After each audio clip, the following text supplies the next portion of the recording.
আমি জানি না যে আপনাদের হয়তো এক্সপেকটেশন ছিল যে আমি দিলার আন্টির মতো হয়ে যাব বা কিছু একটা। না, রহস্য বলতে সৌন্দর্য কিনা আমি জানি না। আমি তো আমার মতোই, আর আমার এই যে মানুষের যেরকম থাকার কথা আমি সেরকমই আছি। কারণ আমি অনেক সময় আমার এইজটা লিখে সার্চ দেই যে 40+ একটা মেয়ে কীরকম হয়, দেখি আমার মতোই, অনেকে আমার চেয়ে অনেক বেশি সুন্দর হয়। তো আমি জানি না যে আপনাদের হয়তো এক্সপেকটেশন ছিল যে আমি দিলার আন্টির মতো হয়ে যাব বা কিছু একটা।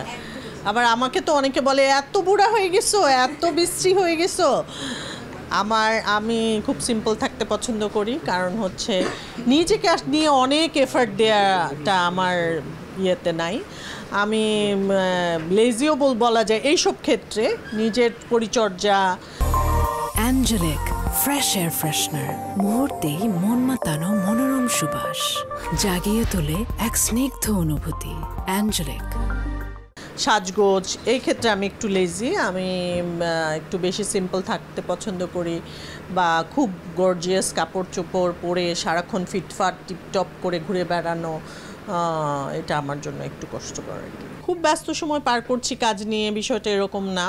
আসলে যেটা হয়, এই স্টেজে এসে, এই বয়সে এসে যতটুকু করা যায় বা করা উচিত বলে আমার কাছে মনে হয় ততটুকুই করছি। মাসে দেখা যায় 7-8 দিন ম্যাক্সিমাম কাজ করছি, নট দ্যাট যে 30 দিন কাজ করছি। একটা সময় তো 30 দিন 31 দিনও কাজ করেছি, সেরকম না। কারণ এখন আমার কাছে মনে হয় দ্যাটস এনাফ 6 থেকে 7 দিন কাজ করাটা।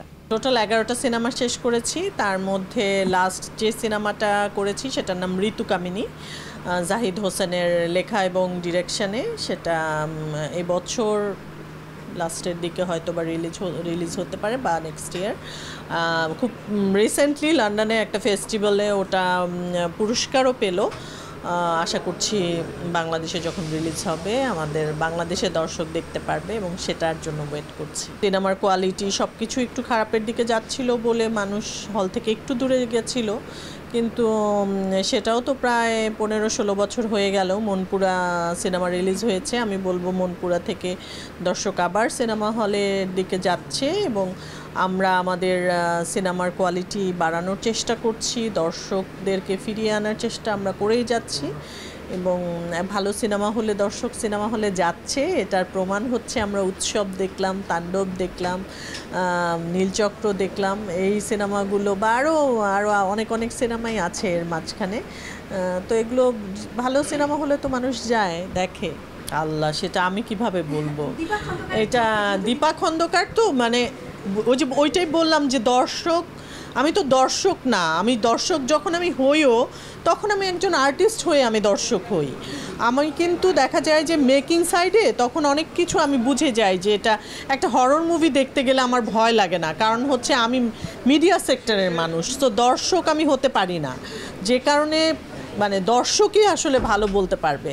যেমন আমি একভাবে চিন্তা করি যে আমার 2টা সন্তান, কেউ যদি বলে 2টা সন্তানের মধ্যে মানে কম্প্যারিজম করতে, সেটা কি কখনো সম্ভব? সেটা কিন্তু কোনো দিন সম্ভব না। ঠিক সেম মানে মিডিয়ার মানুষ হয়ে আসলে মিডিয়ার মানুষদেরকে জাজ করতে পারা খুবই ডিফিকাল্ট, সেটা সম্ভব না।